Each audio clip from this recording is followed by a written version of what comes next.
Welcome to Last Dawn Stories channel. A zombie virus breaks out globally. My parents and I took refuge in the villa we built ourselves. Air conditioning, Wi-Fi, watermelon, and meals with fish and shrimp. When I have time, I just lie on the sofa as the sun sets. I watch the security camera footage of my grandmother and uncle's family, seeing how they are terrified and screaming, fighting and killing each other as zombies chase them. My parents are retiring.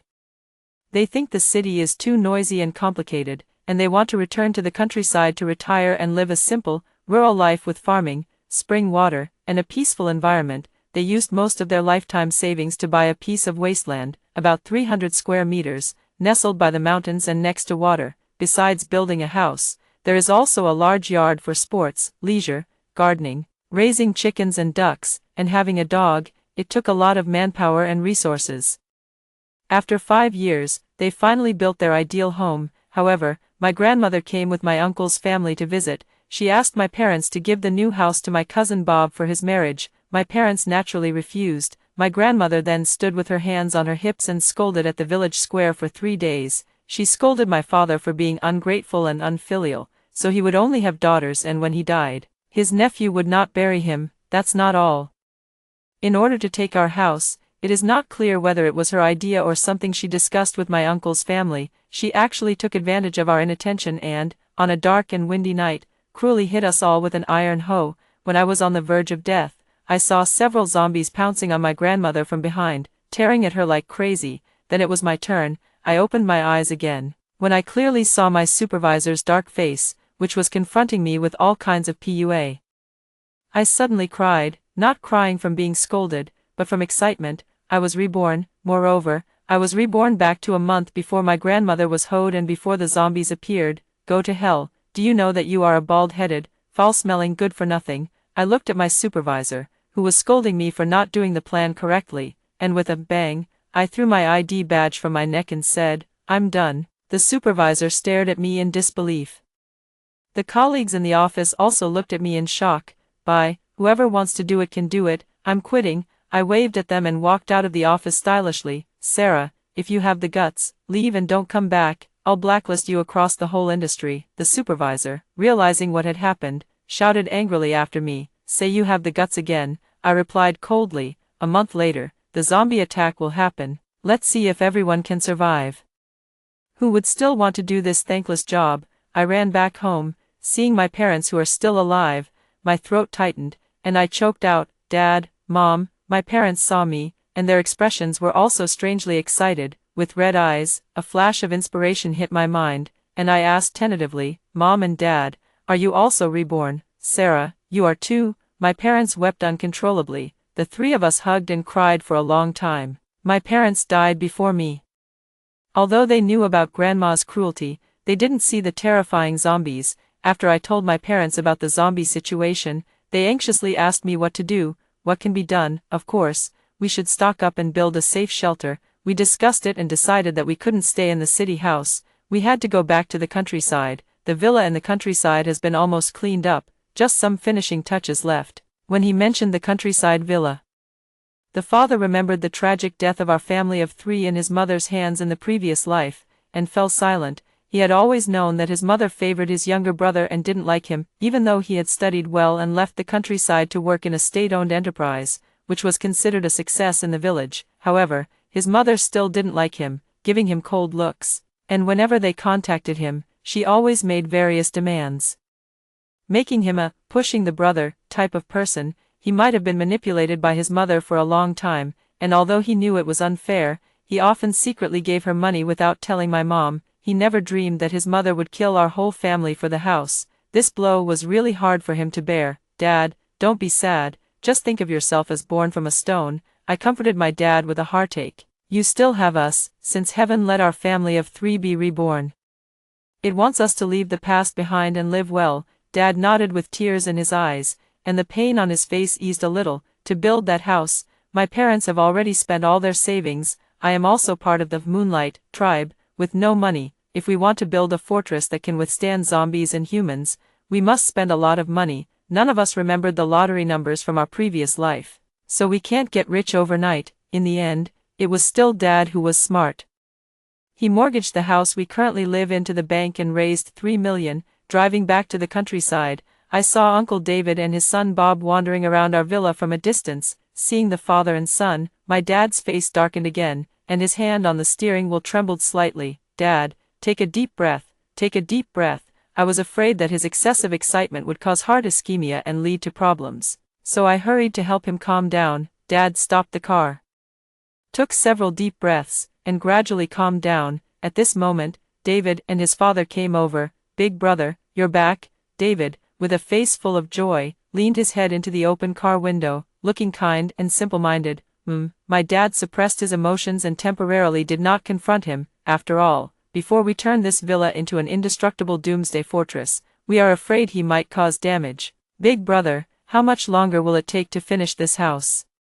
David's face clearly showed impatience, as if this house belonged to him. It turns out he had his eyes on my dad's house a long time ago, quietly waiting for my dad to invest money and effort to get the house done, so that he and his father could enjoy the benefits and claim it as their own. I am very fortunate that my dad has also been reborn. Otherwise, with his soft temperament, he would never believe that his own mother, brother, and nephew would treat him like this without having died once. It will take another 6 months, Dad answered, suppressing his emotions. That long? It looks almost done to me. Can't it be done in a month? No, there are still many things to install, like solar panels and such. Solar panels? Does that mean we can generate electricity for free? David was beaming with joy.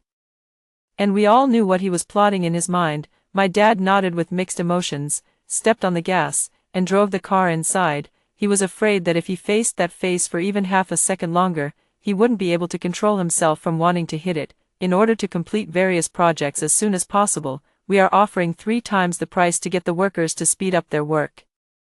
The originally 1-meter-high wall was raised to 3 meters and reinforced with closely spaced steel bars to prevent the cement wall from being pushed down. High-voltage electric nets were installed both inside and outside the wall, using wire that ordinary scissors cannot cut. Uncle, why do you want to make the walls so high? It doesn't look good. I disagree. Bob saw this and hurried over, saying unhappily, disagree. I thought it was his. Bob, this is my house, no need for your approval. My dad said with a very bad expression, I have my own ideas. You are younger, so don't meddle. Isn't your house still? Bob hadn't finished speaking when his dad covered his mouth with one hand, not allowing him to continue. Big brother, don't be angry. Bob doesn't understand. David, afraid my dad would notice something, hurriedly said, it's good that the wall is high, it's safe, and no little thieves can climb in. My dad let out a heavy hum. I don't want anyone interfering and pointing fingers while I work. I hope you all stay away this month so you don't ruin my mood. Bob's expression changed, and just as he was about to explode, David pulled him out and whispered, are you stupid? Everything your uncle is doing is still your responsibility. He is from the city, well informed, and knows about the height of the wall. We just need to wait and enjoy the benefits. You shouldn't come here so often to avoid raising suspicion. If they find out and set fire to it, where will you cry for such a nice house? The originally ordinary large copper door has been replaced with a bank vault-level explosion-proof door, and all the windows have been replaced with bulletproof glass, covered with one-way vision film. The windows and balcony have been reinforced with sturdy stainless steel anti-theft nets. Solar panels have been installed on the roof. The pond that my parents originally planned to landscape has been dug into a pond of moderate size, and some fish fry have been bought and placed inside. As for water resources, there's no need to worry. In the countryside, every household has a well, and my family is no exception. Moreover, this well is very good, with water quality close to mineral water, continuously flowing. We turned the flower beds where we used to plant flowers into fields for sowing seeds, and also plowed the empty land to plant radishes, sweet potatoes, and fruits and vegetables. After handling these, our family of 3 started to buy a lot of supplies. My father borrowed 2 large trucks. Both of us have driver's licenses, so we each took 1 truck to go out and buy supplies. First, we stockpiled rice. We went to the agricultural grain market and bought 10,000 caddies of rice according to the size of our storage space, and asked the boss to pack them in vacuum-sealed bags for easy storage. Then we bought various kinds of flour and rice noodles, fruits and vegetables, meat, canned goods, various seasonings, tea, drinks, coffee, milk powder, potato chips, beef jerky, nuts, and so on. To store all these, We also bought 5 large ice cabinets, filled with all kinds of chicken, duck, fish, meat, and shrimp, syringes, 4 bottles, 4 tubes, antibiotics, cold medicine, fever-reducing medicine, vitamins, medicine for diarrhea, Huxiangjingqi water, eye drops, nasal drops, alcohol, band-aids, bandages, gauze, and various other medical supplies that might be needed, sanitary napkins, tissue paper, toilet paper, toothpaste, toothbrushes, shower gel, shampoo, conditioner, and other daily necessities should be stockpiled based on a 10-year supply. As for whether they will expire, that is not within the scope of consideration. As long as it can be used, that's good. High-power generators, high-magnification telescopes, surveillance devices, flashlights, projectors, radios, batteries, solar charging lights, mobile Wi-Fi, crossbows, stun guns, electric drills, claw hammers, rice cookers, gas stoves, filled gas cylinders, and coal, etc. Based on my years of experience watching zombie movies, zombies are particularly sensitive to sound. In case zombies really do break in, I need to create a diversion, so I ordered dozens of Bluetooth speakers on a certain treasure website. My dad also brought back a few buckets of acetone and high-concentration white liquor, saying they can be made into explosives. He is a science and engineering guy, and he is very skilled in this area. I am a movie enthusiast and karaoke singer. When my dad designed this villa, he wanted to create a large and comfortable underground audio-visual room for me that wouldn't disturb the neighbors. So he dug a very spacious basement. People must first have survival before pursuing spiritual entertainment, so the basement has turned into an underground warehouse, filled with all kinds of food and supplies. As for the rooms in the house, except for my parents' 2 bedrooms which are not cluttered, the other rooms are also filled to the brim. These things can sustain our family of 3 for at least 10 years. As for what will happen 10 years later, I can't be bothered to think about it. Perhaps by then there will be no more zombies, and the world will have restored order, because we still need to grow crops, raise chickens and fish. We need things like vegetable seeds, feed, plastic film, fertilizer, pesticides, spray barrels, hose, shovels, saws, axes, sickles, and chopping knives, among other useful items. My mom went to the market in town and bought back dozens of hens and ducks, of course. There were also uncastrated roosters and drakes, in addition.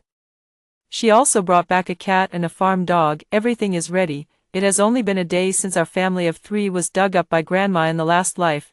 I haven't found any reports online in the country about zombies biting people. I don't know if the zombies appeared suddenly, or if it was too late, or if they were afraid of causing panic and public opinion control. So, I went to social media to check. Sure enough, there was wailing everywhere. A hell on earth. Big brother, open the door.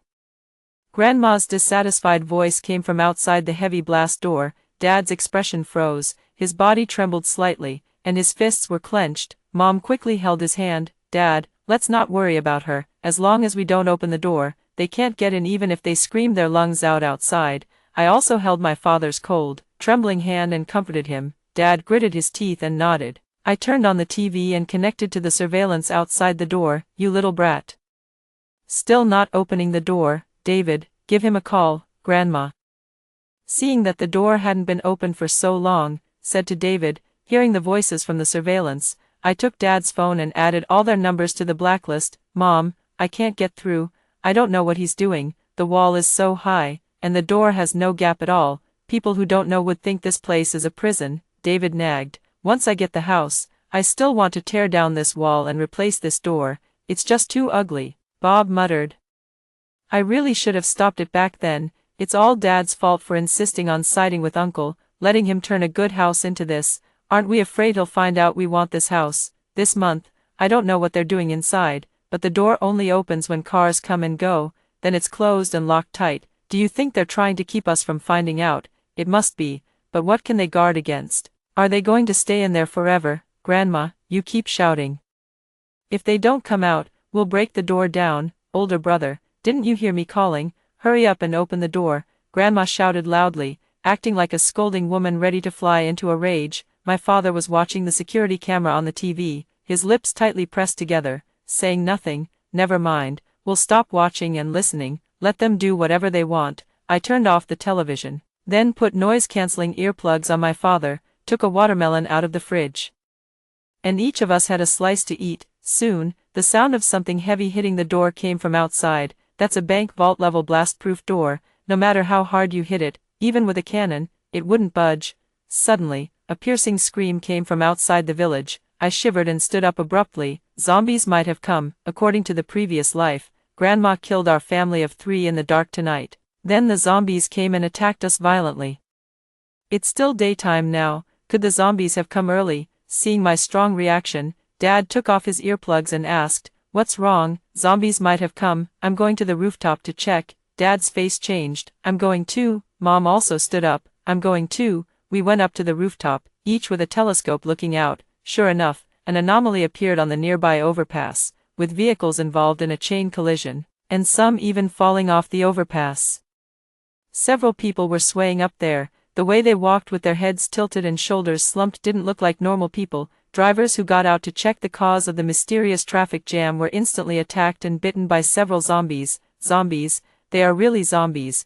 My mother's face changed, and her voice trembled, although during this period, I had her watch quite a few zombie movies to prepare her psychologically for the idea of zombies. Now, seeing real zombies appear, she still couldn't help but feel scared and panicked. Dad's expression was quite calm. I guess for him, these zombies are not as scary as Grandma. After all, the most terrifying thing in this world is the human heart. A zombie is coming towards the village. Should we tell the villagers? I turned to Dad, seeking his opinion.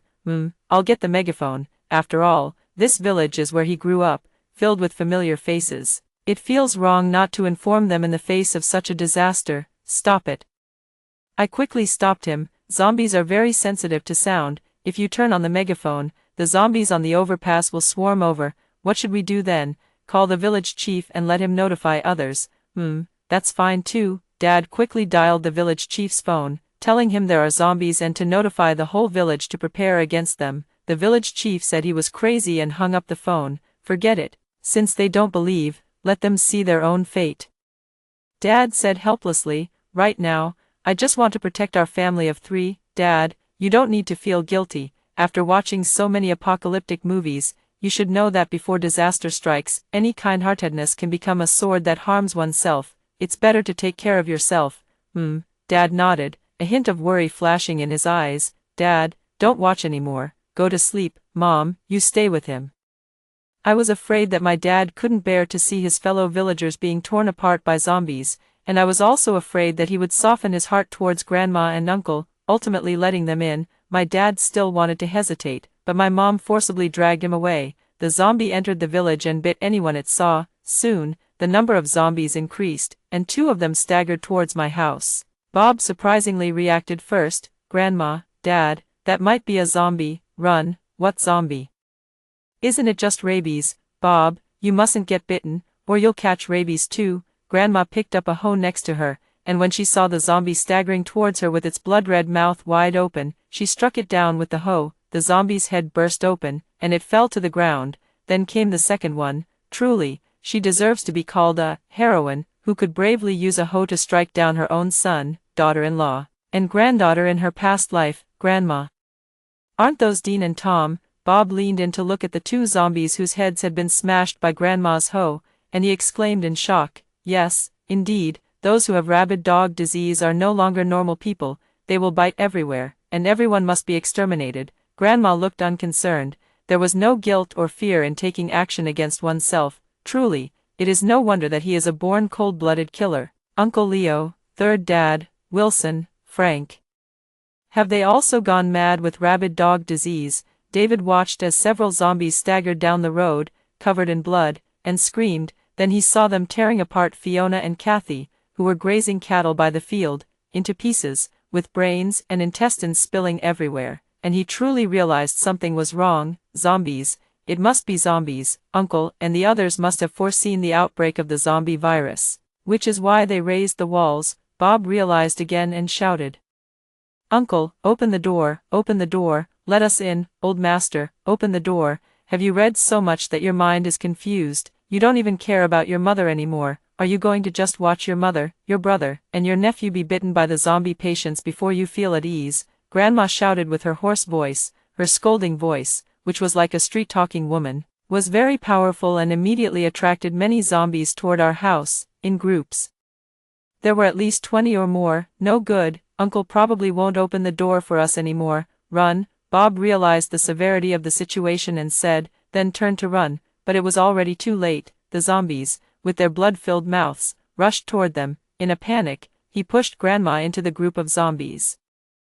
The zombies surrounded Grandma and started to bite her. Bob quickly climbed up the tall tree next to him. David also reacted quickly and followed him up. Bob, you... Grandma looked despairingly at her most beloved son and grandson, and before she could say her last words, her neck was bitten through and her intestines were pulled out. Soon, she also stood up unsteadily and, along with the other zombies, opened her bloody mouth at the two father and son under the tree.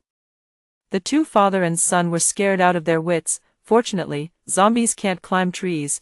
They were still trembling and managing to keep their lives for the time being. After they made it clear that zombies couldn't climb trees, they started to scream at our family, cursing my dad for being unfilial and causing the death of his own mother, and so on. The louder they cursed, the more zombies gathered around. Bob noticed something was off and quickly told his father to stop talking. The two of them hugged the tree tightly, hoping the zombies would disperse so they could sneak back home. After learning that his old mother had been bitten by zombies, Dad was still sad for a long time. Seeing the plea for help from David and his father, I began to soften. Perhaps your grandmother's actions at that time were just her personal choices and had nothing to do with David, Bob, and the others. Dad looked at me cautiously, his eyes saying, Dad, you heard it too. Uncle and cousin have been planning to take over your villa since early on. It's really not just Grandma's personal behavior. Facing the zombie attack, cousin could even push his beloved grandmother into the zombie horde to save his own life. How dangerous do you think it would be to let him in? I firmly refuse to allow Dad to have any savior complex. Yeah, what if he ends up wanting to kill our whole family? What will you do? You should not only pity yourself but also pity your own daughter. Mom also persuaded with red eyes. Dad was silent for a while, nodded, and lay down in the room. Bob, trapped in the tree, was both tired and hungry, and saw that only a few zombies remained surrounding the tree. He kicked out with his foot, caught off guard. The hungry and tired David was kicked down by his son. The few zombies under the tree quickly pounced on him, biting him frantically. Bob hurriedly slid down from the tree, ran back home, and closed the door. Dad, look at our cousin. To save his own life, he would even kill his own father. If we let him in, he won't show any mercy to seize our supplies. I pointed at the surveillance video to brainwash Dad. In the face of disaster, apart from our family of 3, we absolutely cannot have any compassion for outsiders. Just as I finished speaking, the phone rang. It's Lily's sister calling. Lily and I were good friends in high school. Although we went to different universities and different workplaces, we still maintained a relatively close relationship. After I was reborn, I also contacted her, telling her that I had a feeling that a zombie virus would break out globally, and she should try to stock up and find a safe place to hide. She laughed at me for being too imaginative and didn't take my words to heart. Of course, I couldn't tell her that I was reborn. I have fulfilled my duty to inform her, and whether she listens or not is her own matter. After all, I should respect others' destinies.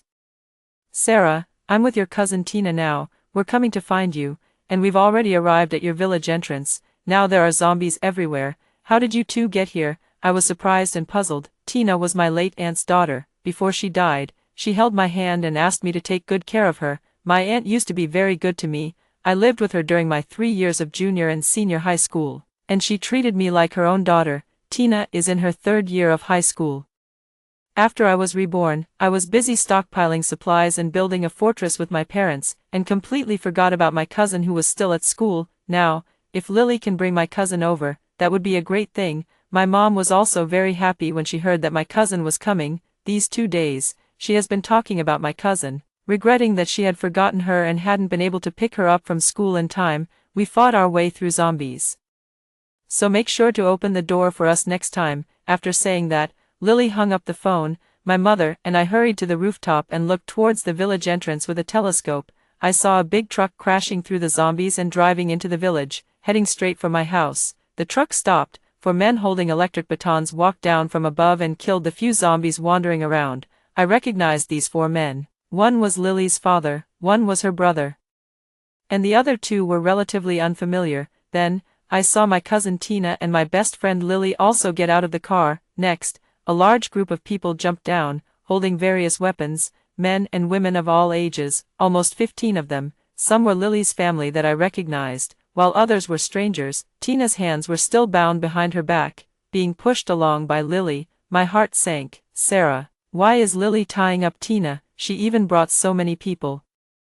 Does she want them all to stay at our house? Mom asked with confusion. Tina must have been kidnapped by them to threaten us, forcing us to take in this group of people. I quickly calmed down to analyze the situation, my heart feeling slightly cold. There are more than a dozen of them, and our supplies aren't enough for them to eat. What if they want to kill Tina as a threat? What should we do? Mom's face was full of distress. Tina is the only child left by her sister. She can't just watch her die in front of her without doing anything. I regret telling Lily about the zombies that day, which made her stock up and build a safe house. Otherwise, she wouldn't have thought of coming here, and Tina wouldn't have fallen into her hands, used as a pawn to threaten me. Sarah, open the door and let us in. Lily was on the phone with me while holding Tina's wrist. I remained silent on the phone, pretending to be dead. Sarah, you wouldn't refuse to open the door for us, would you? I know your family has been prepared for a long time and should have enough food stored. Now, the safety of my whole family depends on you. Lily also handed the phone to Tina. Come on, Tina, say a few words to your cousin and let her let you in. Otherwise, don't blame me for throwing you to the zombies. Sister, save me, woo woo. Tina's cries made my heart ache, but I can't let them in. If they come in, it will be the end for my family of 3. However, my cousin must be saved. She is different from grandma, uncle, and cousin. She is the cousin we promised to take care of, with feelings just like a biological sister. How can I get rid of Lily's family taking my sister away? Every member of their family is strong and armed, the 3 of us. Our parents are old, and I am also weak. If it's a hard grab, it's impossible. What should we do? The 3 of us thought hard, and Dad said, didn't we buy smoke bombs and tear gas? Yes. I was overjoyed and quickly took a smoke bomb and tear gas from the storage room. I stockpiled these 2 not to fight zombies, but to fight people. I didn't expect they would be used on Lily's family. The 3 of us worked together. Dad would throw the grenades from the hole we specially designed above the door.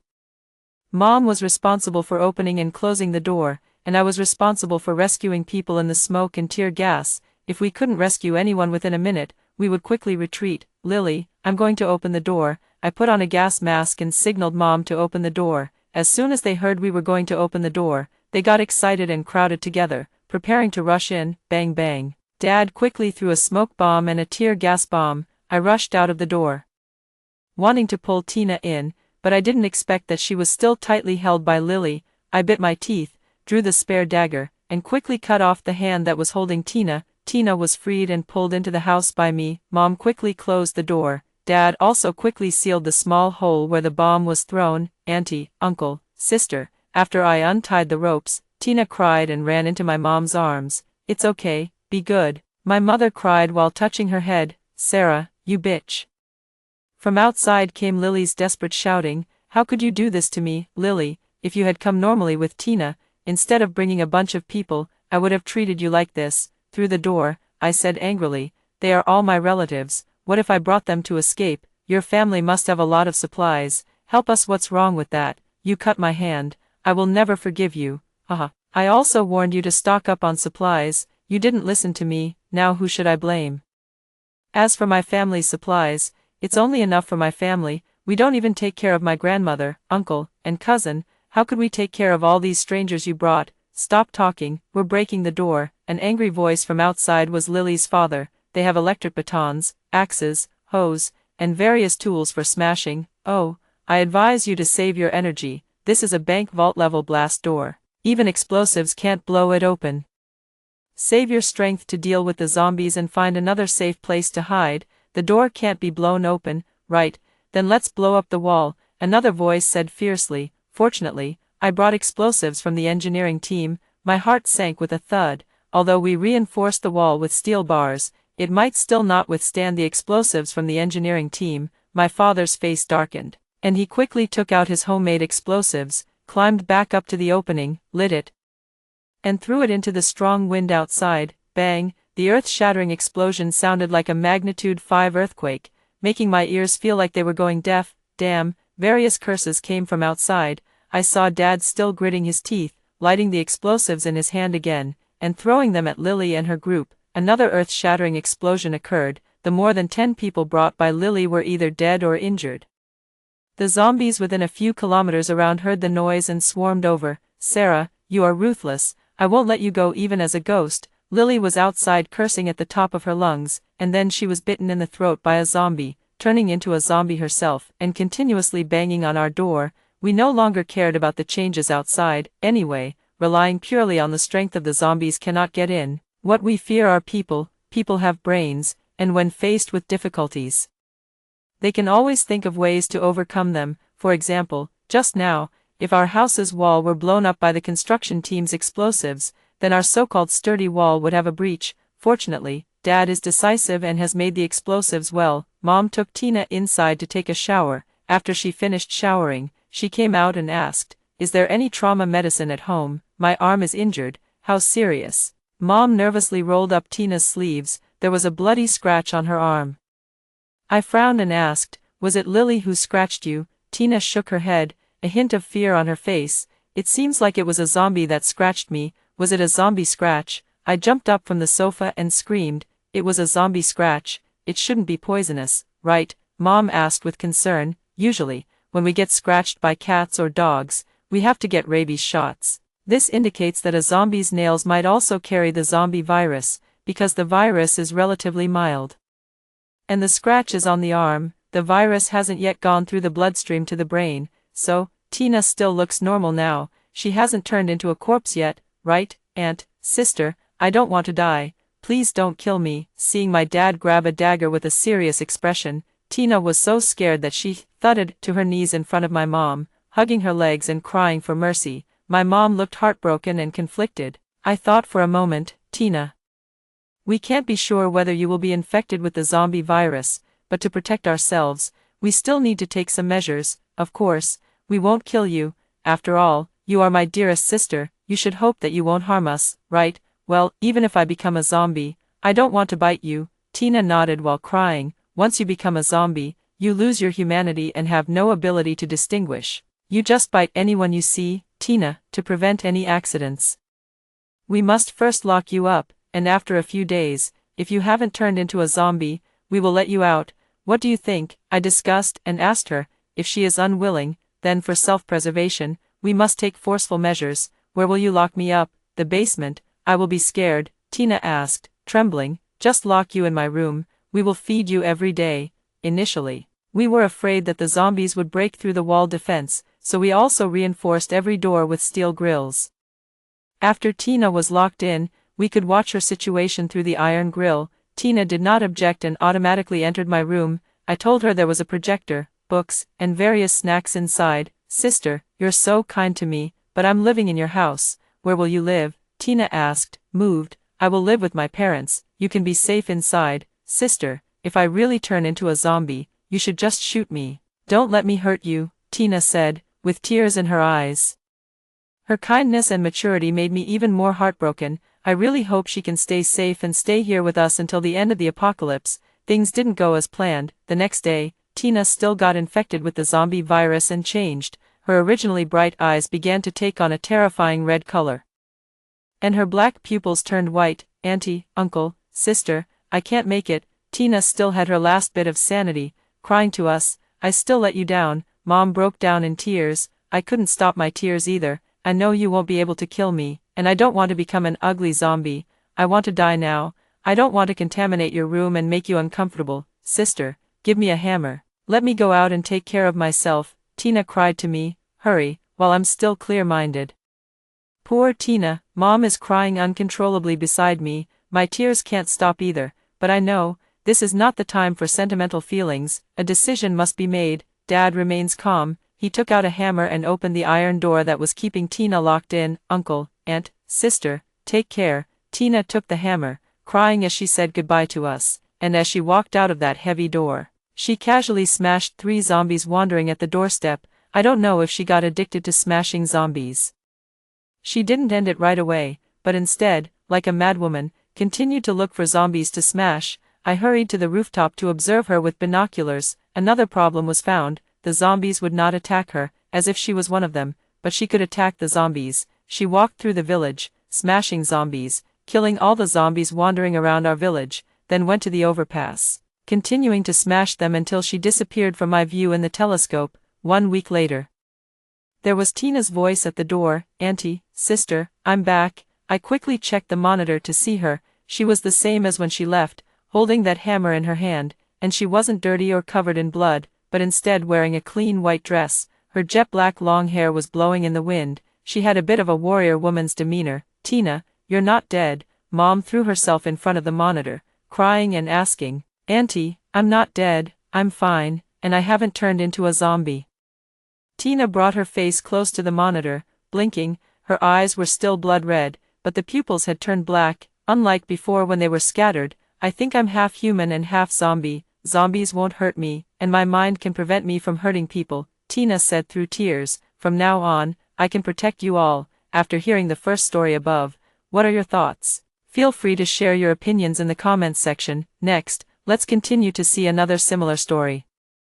When I woke up, the world I was in had been invaded by a virus, and everywhere were savage mutants. The scientists' prediction of the end of the world has finally come true. My boyfriend, my parents, and I, in order to survive, took the only food and tools that could be used as weapons, and headed towards the only human base in the east, trying to seek shelter. "Dad, Mom, are you okay?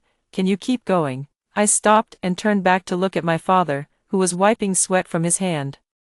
And my mother, who was bent over and resting on her knees from exhaustion. "We're fine, Heidi. You and Kevin try to move forward as much as you can. We can catch up. Don't delay the process, in case we meet mutants again." I nodded and continued moving forward. With the number of mutants spread all over the world, there was no place to hide. Just when we were about to reach the human base, we were surrounded by a group of mutants that suddenly appeared. We fled in panic and ran for a long time before finally being able to catch our breath. "Heidi, be careful behind you." Before I could react, I suddenly felt someone push me, and when I turned around, it was Kevin. He actually pushed me out when I was completely unprepared, and in front of me stood two mutated beings that I didn't know when they had appeared. I wanted to run, but it was too late. Now I was grabbed and could only wait for death. I helplessly closed my eyes and shed tears of despair. At that critical moment, a gunshot rang out in my ears, and I opened my eyes. My tightly bound body was now relaxed. The mutated being was dead. I looked in the direction of the gunshot in confusion and saw a man in a black trench coat holding a silver handgun in both hands, looking very cool and stylish. "Are you okay?" "I'm fine, thank you for saving me. My name is Heidi, and we came to the Eastern Human Base for refuge." "What about you?" "The highest manager of the Eastern Human Base, Bruce." "You are Bruce? Great, I thought my parents and I were saved." As for Kevin, bastard, Bruce and the others quickly dealt with the mutants, and I strode up to Kevin and slapped him. "Kevin, you bastard, why did you do that?" I didn't expect Kevin to not feel the slightest bit of guilt, but instead, he haughtily made a tch sound. "What do you mean why? At this critical moment of life and death?" My body just reacted instinctively. Is there a problem? After all, if one doesn't care for oneself, heaven and earth will punish them. I never expected Kevin to say such a thing. Although I understood his character, I didn't think his shamelessness would have no limits. I angrily pointed my finger at his nose and shouted, "Kevin, you are truly shameless. We're done for." Kevin nonchalantly spread his hands and said, "No problem." Immediately, Bruce looked at us and asked, "Is anyone hurt?" My face turned pale in an instant because everyone knew that the C virus was highly contagious.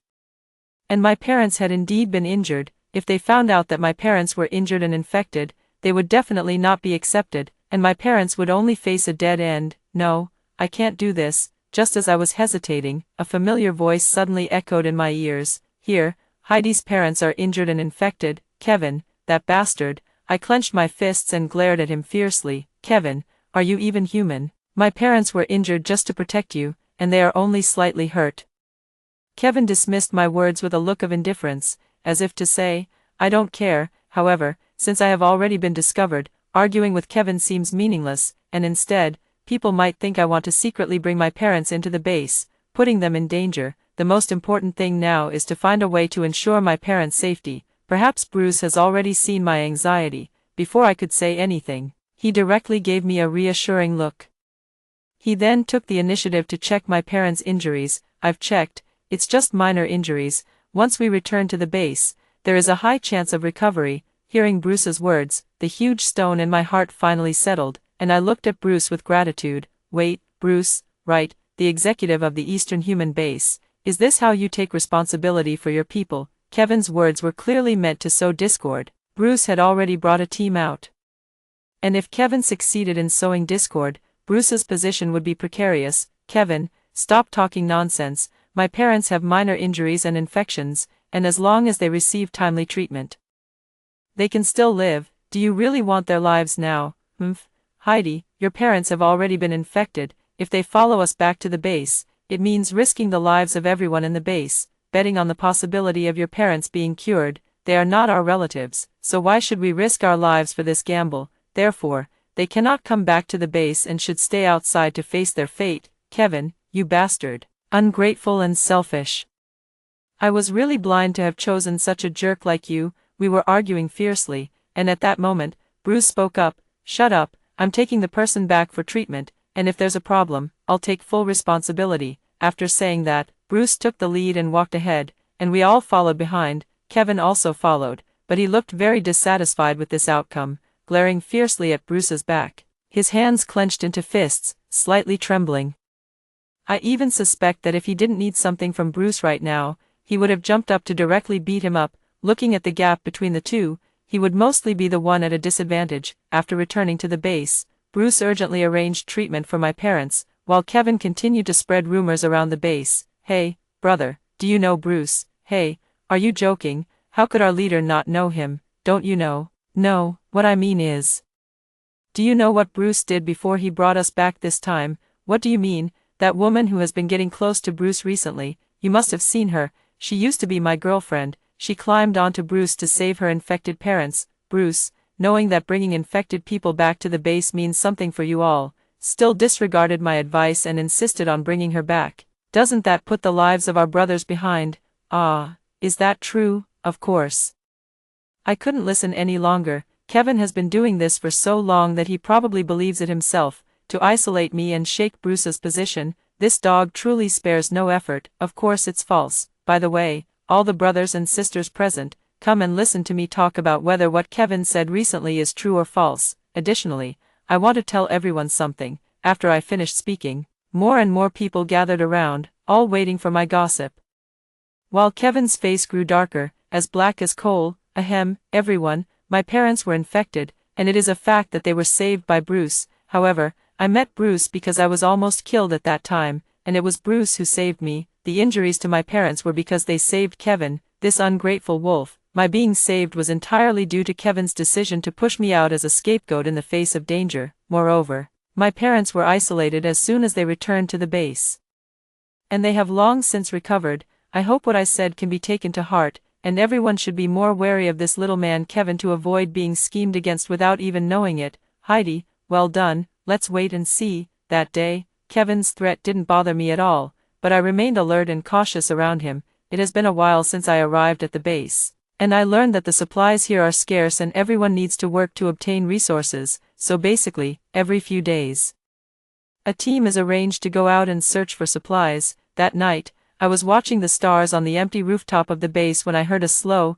heavy footstep behind me, and I tensed all my muscles in alertness. Perhaps I was noticed, as a faint sigh reached my ears, and then the footsteps became lighter. Not bad, your alertness is quite high, but it's too easy to find me, which makes it less interesting. Hearing the familiar voice, I realized it was Bruce. Oh, it's you. You scared me. What are you doing here? And you, why are you out here looking at the stars instead of sleeping at this late hour? I wore a sad face, and my voice carried a sense of complaint that I didn't even notice myself. Isn't it because we have to go out to find supplies tomorrow? Bruce raised an eyebrow and smiled. Are you scared? I gave her a sideways glance. Of course not. It's because Kevin is with us. Bruce's smile froze on his face, his brows slightly furrowed. There's no way around it. You all entered the base at the same time, so you're grouped together, but don't worry, it's fine. By the way, I have a gift for you. As he spoke, Bruce pulled out a black handgun from his pocket, weighed it in his hand, and it felt quite heavy. This was my first personal handgun, and I was so happy I couldn't stop smiling. Bruce, thank you. This is to help you guard against Kevin, so he doesn't pull any tricks on you. Be careful. Bruce, he patted my head. What does this mean? My heart was pounding, and I didn't dare to ask. I just ran back to my room. The next morning when we left, almost everyone had arrived, and the team leader was the last to show up, Bruce. No wonder he told me to relax last night. It turns out he was leading the team to find supplies.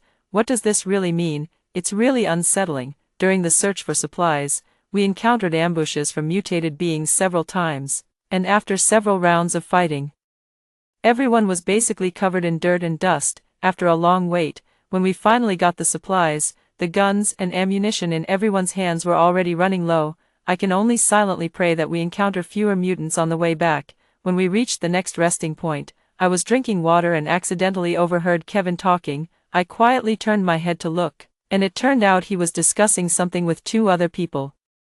I wanted to listen carefully to what scheme he was plotting. I shrank back, pressing against the wall and listening intently. Do you remember our plan? In a moment, I will push Heidi out to attract the mutants' attention, and then you go find Bruce. When Bruce comes to rescue her, we will create some commotion to draw the nearby mutants to attack them. We just need to hide well, and when the time is right, we will take the supplies back to the base. By then, I will be the highest authority in the base. And what is Bruce to me? Did everyone hear that clearly? Heard it clearly? What a shameless person, wanting to step on my and Bruce's lives to enjoy at the base. What a beautiful thought. Let me shatter your dreams. Thus, until they left the adjacent room to take action, I did not make a single sound. After I confirmed that they had completely left the next room, I got up and headed outside, intending to meet Bruce ahead of time and tell him everything before they came looking for me. When I reached the side of a wall at a crossroads, I felt a hand push me from behind, followed by a sharp pain on my back, as if it had been cut by a sharp object. Damn, a bunch of dogs. They even stabbed me just to lure the mutant. Suddenly, a mutant jumped in front of me, extending a pair of claws and snarling as it rushed towards me. I stepped back immediately, pulled out the gun from my pocket, and shot him dead. Bruce is indeed reliable. As a leader, he foresaw that Kevin would use underhanded tactics and had prepared a gun for me in advance, telling me to be on guard. I blew on the gun's barrel, intending to put it away, but as he fell, I saw several mutants being attracted by the sound of the gunshot and the smell of blood, coming one after another. It looked like there were at least a dozen of them. I held the gun cautiously, furrowed my brow, and slowly backed away, my peripheral vision catching Bruce jumping down from the rooftop in front of me. Are you okay? As soon as Bruce landed, he stood with his back against mine, adopting a combat formation where we had each other's backs. You arrived just in time. I didn't have a chance to get into trouble. After saying that, we both laughed in unison and then fully immersed ourselves in the battle. After a few rounds, the mutants were clearly suppressed by our firepower, and in a situation where they had no way out, they couldn't get close to us. At this moment, the few mice hiding in the dark made some noise, and the mutants immediately turned and rushed towards them. Bruce and I took the opportunity to hide on the roof, overlooking their battle situation. Due to the large number of people, Kevin and the others had long run low on ammunition, and now surrounded by so many mutants, they would soon be exhausted.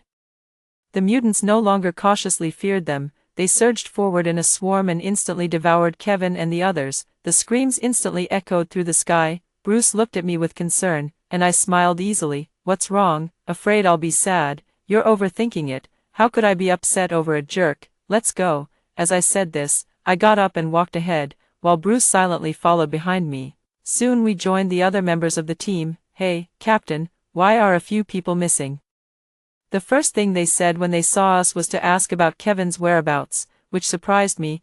I didn't expect Kevin to be so familiar with them. I was about to speak when I heard Bruce beside me coldly say, they were attacked by mutants. Let's hurry and take the supplies on the road. Bruce knew what they were afraid of. As soon as they heard that mutants were nearby and had attacked our people, they stopped talking and began to busily pack up the supplies and get moving. Heidi, what would you do if you encountered Kevin's mutants next time? I didn't expect Bruce to suddenly ask me such a question. I looked up sharply and met his probing gaze, which contained an emotion I couldn't understand.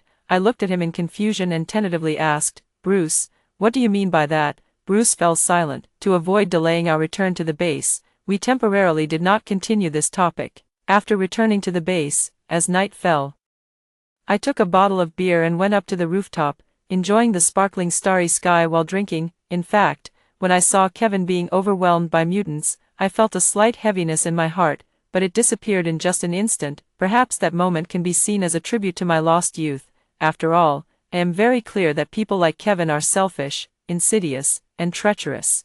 thinking only of themselves and never considering others even a little. Moreover, this incident was completely planned by them. They just didn't expect the mutants to suddenly counterattack, so all of this is their own doing. They brought it upon themselves, especially since they are evil people. They are not worth even a bit of sympathy. Thinking of this, I took another sip of wine, and at that moment, Bruce appeared.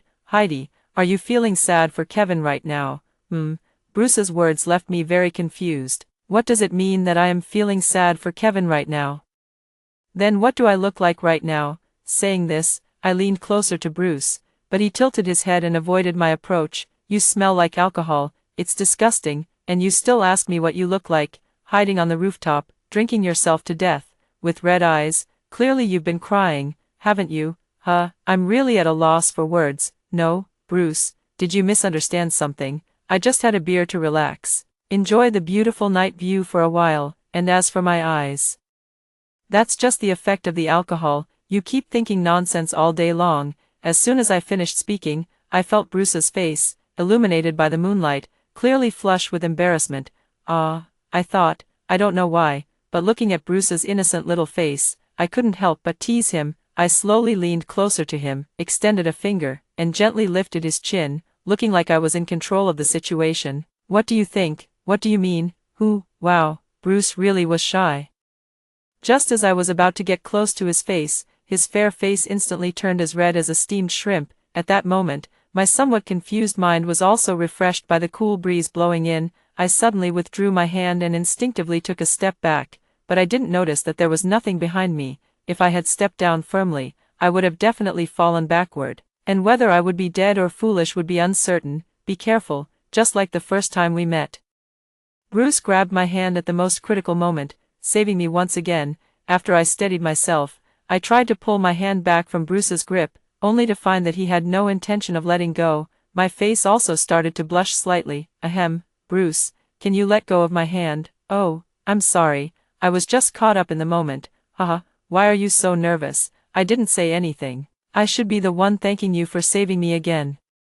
Bruce awkwardly scratched the back of his head and said with a smile, You're welcome, it's the least I could do. This stiff and cliched remark left Heidi momentarily at a loss for words. At that moment, I couldn't help but yawn, breaking the awkward silence. Alright, it's getting late, and I can't help but yawn. Let's head back to rest. You still have to work on your research tomorrow. Bruce nodded in response to me, but still had no intention of leaving. I directly reached out my hand, pushing on his back, and we went downstairs together. Let's go, hurry back to rest. After going downstairs, Bruce and I said goodnight to each other, and then we each returned to our rooms to rest. After returning to my room, I kept thinking about Bruce's face. I didn't expect that Bruce, as the highest manager of the Eastern Human base, was actually as innocent as a person who has never had a partner, like a lifelong single. I don't know why, but when this thought crossed my mind, I inexplicably felt very happy. Forget it, time to sleep. After waking up again, I couldn't help but let out a gasp, and then I jumped up. It's over, it's already 10:30 in the morning, close to noon. It's all my fault for drinking last night without anything to do, really a waste of time. Since I've already overslept, I can only go out and check if anyone has noticed that I'm late. As soon as I reached the door, I smelled the fragrance, which meant everyone had already started preparing lunch. I probably will be scolded soon. Seeing everyone rushing around doing their own work, I couldn't openly look at them. I hung my head low, trying to see if anyone needed help, but after looking around, no one paid any attention to her. Hey, did you see that woman? She's really brazenly showing off her privileges, as if she doesn't want anyone to miss that she's climbed up to the highest position in the base. Bruce, while I was sitting there feeling down, I heard people gossiping and pointing at me behind my back. What do you mean? Haven't I already explained this before? I knew I was late and hadn't participated in cooking, so I could only accept my fault. But I would never accept this kind of slander. You're really funny, you did say something.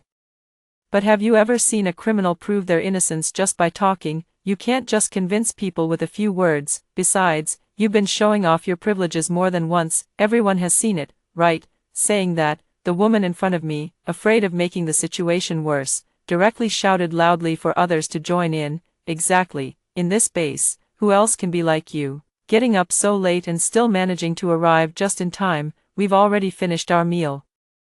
And you came just by the smell, right? You don't talk as if I came here to get free food. Let me tell you, I don't care. The more you say, the more absurd it becomes. I overslept, that's true, but there's no need for such sarcastic remarks, is there? In a fit of anger, I just turned around and left. A loud laughter echoed behind me, like a ghost chasing me relentlessly. I went back to my room and lay down. Kevin's figure kept haunting my mind. He wasn't even here, yet he disturbed me. Kevin. You are a complete scoundrel, I silently roared in my heart, accusing Kevin of his scoundrel behavior. Then, there was a knock at the door. Heidi, can you open the door? Bruce. I suspiciously opened the door, and there stood Bruce with a steaming plate of food. Did you see me arguing with someone just now? Heidi, you haven't eaten yet. I brought you some food, have it while it's hot. I instinctively couldn't help but tear up. This fool, why is he so good to me? He clearly saw that just because of me, everyone had something to say about him. How can he still come to find me with food? I held back my sadness and looked at Bruce with a cold expression. No need, you eat by yourself. I'm not hungry, you can go now. As I said this, I raised my hand to close the door, but a strong hand stopped me. Wait, Heidi, don't worry, this meal is mine. I brought it for you. Just eat it without worry. No one will say anything anymore. Bruce smiled and comforted me. But I couldn't accept it with a clear conscience. Doing so would only make their rumors more filthy and unbearable. With a bang, I slammed the door shut. Knock knock knock. Heidi, don't be like this. Bruce, you should go. I want to be alone for a while. We still have to go find supplies tomorrow, and what you should do now is take the time to research the antidote. Don't waste time. After I finished speaking, I dove headfirst into the blanket, isolating myself from all the sounds outside. I don't know if I was too hungry or really heartbroken to the extreme, but I slept until the next day like this. When I got up, I felt dizzy, and my stomach was growling. When I went out to join the team searching for supplies, I didn't even notice Bruce had walked up to me. Here, this is the compressed biscuits I saved for myself. You can eat a couple of pieces to have some energy to deal with sudden dangers later, to avoid dragging them down later. I accepted Bruce's special care under everyone's watchful eyes. Perhaps in the world of the apocalypse, danger is truly everywhere. When we were about 20 kilometers away at the cave, we encountered an attack by mutated humans again, but this time there weren't that many mutated humans. Perhaps they were stragglers, only 6 of them, and soon they were almost all killed. When I saw there was still one left, I was about to take out my gun and shoot it without mercy, only to find that under the face that had mutated to the point of being unrecognizable, there was a familiar necklace around its neck. That was the token of love I had given to Kevin before. Bruce rushed over, grabbed my waist, and took a few steps back, then shot the mutant. The mutant was dead, and I didn't feel much. Then we continued towards our destination. Heidi, do you know how dangerous that was just now? Why didn't you act? I heard Bruce's angry question by my ear, and I just coldly said, nothing. That was Kevin. I instinctively hesitated. Kevin. I didn't respond to Bruce's muttering and just followed the group forward. When we stopped to rest, Bruce came over with some water for me. As I took the water and was drinking, I caught Bruce pacing back and forth in front of me. I put down the water and looked at him suspiciously. Bruce, are you anxious about the research on the C-virus cure? Heidi, there's something I want to ask you, of course, if you have something to say. Just say it directly. Bruce hesitated for a moment. Heidi, do you hate me because I killed Kevin? I frowned and thought to myself, why does Bruce keep bringing up Kevin? No, Bruce, you've been acting strange lately. Why do you keep talking about that scumbag Kevin? And what do you mean I'm unhappy with you because of Kevin? That's just absurd. Perhaps it was the chaotic emotions recently that found an outlet at this moment. And I angrily turned and left. Heidi, I like you. I hadn't taken 2 steps when I heard Bruce quietly say he liked me. I immediately widened my eyes and turned to look at him. What did you say? Bruce walked slowly towards me, took a deep breath, grabbed my shoulders with both hands, and looked at me with his deep black eyes. Heidi, I said I like you. Maybe it's because of your strength, your filial piety, your bravery, and perhaps there are other reasons, but I don't know. I just know that when I see you heartbroken over Kevin, I feel a tightness in my chest. Sometimes it feels like I can't breathe. I can only lock myself in the lab and throw myself into research to temporarily forget. Bruce, this is so sudden. I don't know how to talk to you, but I can clearly tell you that ever since he betrayed me and we broke up, I haven't cared about his well-being. After saying that, I just went to rest. By the time we got the supplies and returned to the base, It was already evening, ever since Bruce told me he liked me. I have been avoiding him. I haven't looked at the starry sky on the rooftop again, but I know he goes there every night. Actually, what I said to Bruce that day was a lie. Kevin is a scumbag and a worthless person. His death was purely a service to the public. But after all, I had feelings for him. No matter how much I hate him, I never thought there would be a day he would die in front of me. Bruce saved me. I am very clear about that, and even without this incident, I could never hate Bruce. No matter what, he is also my savior. It's strange. Why does my heart race and my face flush whenever I think of Bruce? Forget it. Maybe it's because I've been avoiding him lately. Feeling guilty in my heart. I'm so thirsty. I should go find some water to drink. I had never come out at midnight before. It turns out the base is like this at midnight. It's really terrifyingly quiet. I should hurry and find some water to drink and go back. This really quenches my thirst. Alright, it's time to go back to sleep. Just as I turned around and took a step back, it felt like I stepped on something soft. Could it be a giant spider? Should I step on it again to feel it out? Why does it feel soft yet a bit hard? It doesn't seem like a spider. You're stepping on my foot, not a spider. Bruce, what are you doing here at this late hour? I was tired from doing research and wanted to come drink some water. What about you? It's the middle of the night, and you're doing research here instead of sleeping. He seemed to have said before that because I felt stuffy in my chest. He wouldn't sleep and would do research to forget. What is going on? How come I, the culprit, ran into him at such a late hour? What a coincidence. I also came to drink water because I'm thirsty. Why is it so dark inside the base? I'm going to go back and sleep now. You keep it up. After saying that, I planned to quickly escape the scene. Heidi, don't you have anything you want to say to me? Oh heavens. My mind is all confused right now. What do you want me to say? That night, until the very end, I never gave Bruce the response he wanted. Bruce didn't participate in the search for supplies afterwards either. He locked himself in the research room day after day, even for meals. Someone had to bring them to him. I don't know if Bruce is avoiding me, and shouldn't this be what I wished for, but I'm not happy, because not being able to see him makes me think of him often. I tried waiting for him at the door of the research room, but according to the base's regulations, I can't get close to the research room at all, let alone wait for him at the door. This situation has lasted for almost 10 days now. And I haven't seen anyone come out of the research room entrance at all. I lay in bed feeling sad. Perhaps I was also moved, but I just didn't realize it and didn't dare to admit it. 5 days later, when I went out for lunch, I saw Bruce looking haggard. At that moment, I felt very sorry for him and wanted to go up and talk to him, but he was surrounded by many beautiful women who were caring for him, so I left quietly. That night, I returned to the rooftop of the base that I hadn't visited in a long time. Looking at the familiar sky, my tears couldn't help but fall continuously. Not long ago, Bruce and I were chatting here, watching the stars, and he even gave me a special handgun. Everything is vivid in my memory, as if it were yesterday.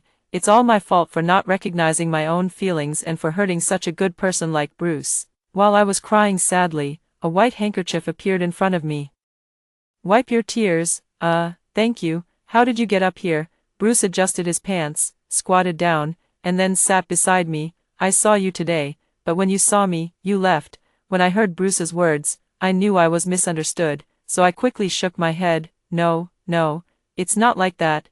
I just thought you didn't want to see me at that moment, so why didn't you ask me? Bruce said gently, but I didn't know how to answer. Then Bruce added, Heidi, after I left the lab, the first person I wanted to see was you, but you seemed not to want to see me. At that moment, I really wanted to run up and ask you, but I had no right. Now, seeing you cry like this, all I feel for you is sympathy. Bruce, I'm sorry, it's my fault. Seeing me cry so hard, Bruce just quietly stayed by my side without saying anything. When I calmed down a bit, he said, Heidi, is there anything else you want to say to me? I wiped my tears and hiccuped, Bruce, I know I owe you an answer.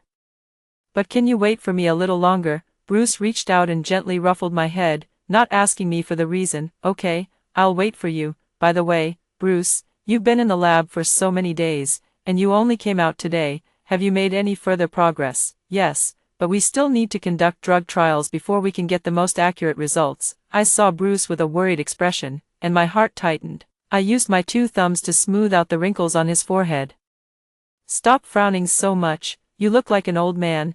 haven't you done any experiments these past few days? Yes, but the most accurate results still need to be tested on mutants, because they have the C virus. Using them for experiments won't harm living people, and there's a chance we can save them. Now I was the one frowning. I finally understood why Bruce looked so troubled. That's right, after being infected with the C virus, mutants only have mindless violent behaviors. Trying to capture them alive for drug trials sounds like an impossible task. I looked at Bruce and asked hesitantly, "So, what are you planning to do?" Bruce bit his lip and said reluctantly, "First, we'll shoot off their limbs, then capture them. This way, they won't die, and we won't be harmed either." I opened my mouth, but I didn't know what I could say about it. If the limbs are rendered useless, it means that even if they are saved and returned to normal, they will become lifelong dependents. Bruce looked at me and said, "Heidi, I know what you're thinking. Don't worry, if this drug is really effective, I can make it into a spray form. As long as they inhale it, they can return to normal. Then why not use the spray directly? Because it's not feasible. We both know how vicious the mutants are. I can only spray on a large scale when I'm sure. Otherwise, my research won't just fail to save anyone, but it could also harm them. For now, we can only use the method I mentioned. Sacrificing a few mutants. If we can save them, I will guarantee their future lives. This method is very cruel, but at least it has a great chance of making them no longer monsters and allowing this world to return to its former glory." I understand everything Bruce said, and besides, Bruce is saving people. To achieve certain things, there must be sacrifices. Okay, Bruce, good luck, you will definitely succeed. In the following time, several mutants were sent to the base every day.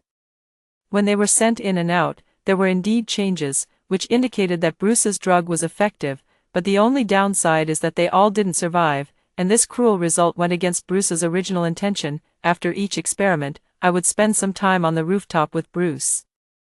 When I saw him with white hair, I truly felt heartbroken to the point of suffocation. In that moment, I was very certain of my feelings. The experiment continued until the end of the month, and finally, there was good news. That time, 2 mutants were brought in, and when they were sent out of the research room again, they were completely indistinguishable from normal people, the only drawback being that their hands and feet were useless. I looked at them and cried out in excitement, "Great!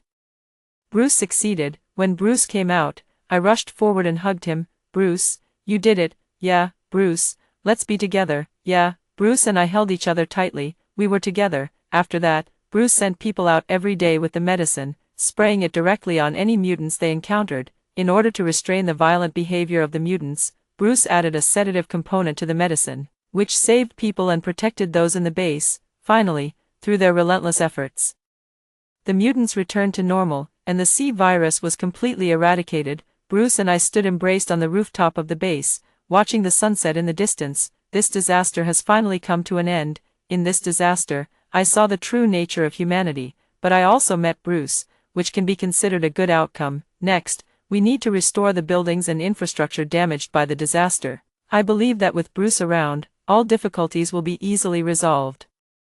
That's all the story. What do you think of this story? Share with me in the comments section. What would you do if you were in this situation? Looking forward to hearing from you. If you liked this story, don't forget to like it, share it, and subscribe to my channel. See you next time.